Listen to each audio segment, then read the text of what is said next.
ഒരു കാലത്ത് നിറപറയില്ലാത്ത അടുക്കള ഉണ്ടായിരുന്നില്ല. പക്ഷേ ഇന്നാണെങ്കിലോ അതിന്റെ പൊടി പോലും കിട്ടാനില്ല.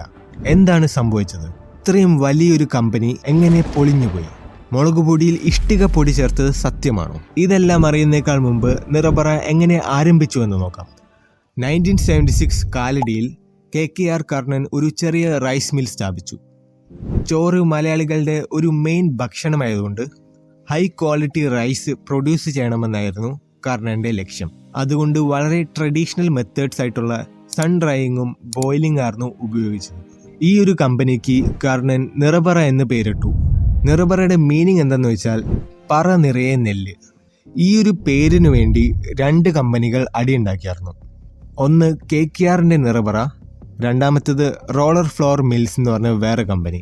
ഇവർ രണ്ടുപേർക്കും സെയിം പേരാണ് ഉണ്ടായത്. ഈ ഒരു പേരിന്റെ കേസ് 16 വർഷം വരെ നീണ്ടു നിന്നു. എന്നിട്ട് ലാസ്റ്റ് എത്തിയ കൺക്ലൂഷൻ എന്താണെന്ന് വെച്ചാൽ ഗോതമ്പ് റിലേറ്റഡ് ആയിട്ടുള്ള പ്രോഡക്ട്സിന് റോളർ ഫ്ലോർ മിൽസിന് റൈറ്റ്സ് കിട്ടി. പിന്നെ മുളക് പൊടി, മസാലപ്പൊടി പോലെയുള്ള പ്രോഡക്ട്സിന് KKRന് റൈറ്റ്സ് കിട്ടി. ആ കേസ് അവിടെ വെച്ച് തീർന്നു. പക്ഷേ ഇതിനേക്കാൾ വലിയ കേസസ് ഇനിയും വരാനുണ്ടായി.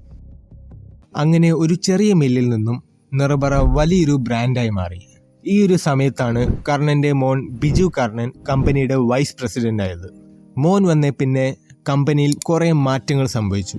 അവർ ചോറ് മാത്രമല്ല മുളകുപൊടി, മസാലപ്പൊടി, അച്ചാർ എന്നീ സാധനങ്ങൾ മാനുഫാക്ചർ ചെയ്യാൻ തുടങ്ങി. പക്ഷേ ക്വാളിറ്റിക്ക് വളരെയധികം പ്രാധാന്യം കൊടുക്കുന്ന ഒരു കമ്പനി എങ്ങനെ ഓൾമോസ്റ്റ് ഇല്ലാതായി. 2000s ഒക്കെ ആയപ്പോൾ നിറപറ വലിയൊരു ബ്രാൻഡായി മാറി.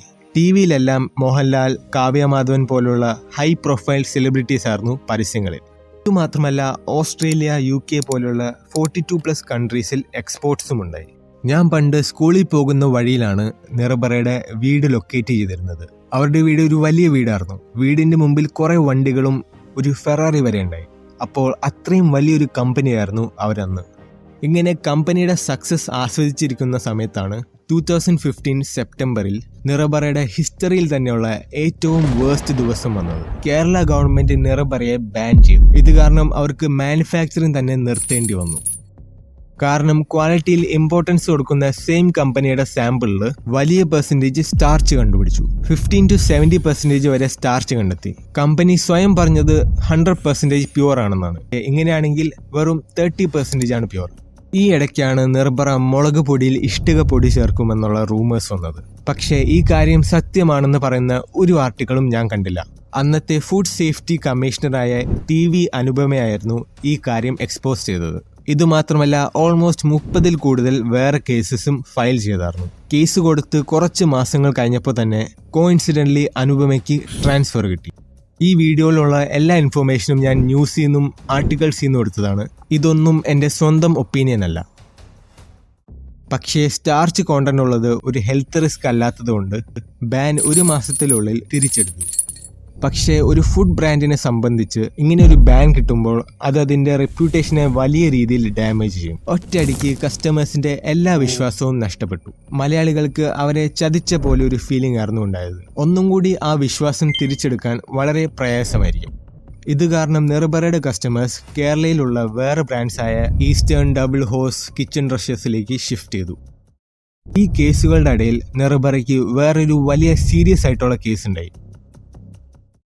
കമ്പനിയുടെ വൈസ് പ്രസിഡന്റായ ബിജു കർണൻ ഒരു ഹണി ട്രാപ്പിൽ വിട്ടുപോയി, വേറൊരു സ്ത്രീ സീമയായിട്ട്.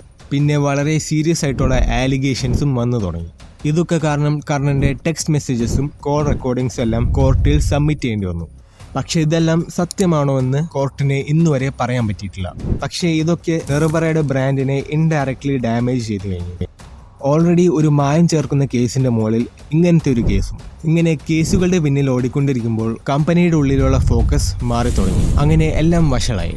അപ്പോഴാണ് വേർപോ എന്ന് പറഞ്ഞ മൾട്ടിനാഷണൽ കമ്പനി നിറപറയെ 200 കോടി രൂപയ്ക്ക് മേടിച്ചെടുത്തത്. കാരണം അവർക്ക് ഫുഡ് പാക്കേജിംഗ് ബിസിനസ്സിൽ വരാൻ വേണ്ടിയായിരുന്നു. അപ്പോൾ ശരിക്കും നിറപറ ഇന്നും റൺ ചെയ്യുന്നുണ്ട്, പക്ഷേ വേർപോയുടെ മാനേജ്മെന്റിൽ. നിറപറയുടെ ഹിസ്റ്ററി നിങ്ങൾക്ക് ഇഷ്ടപ്പെട്ടെങ്കിൽ ലുലുയുടെ സ്റ്റോറി നിങ്ങൾക്ക് എന്തായാലും ഇഷ്ടപ്പെടും. ഇവിടെ ക്ലിക്ക് ചെയ്താൽ മതി.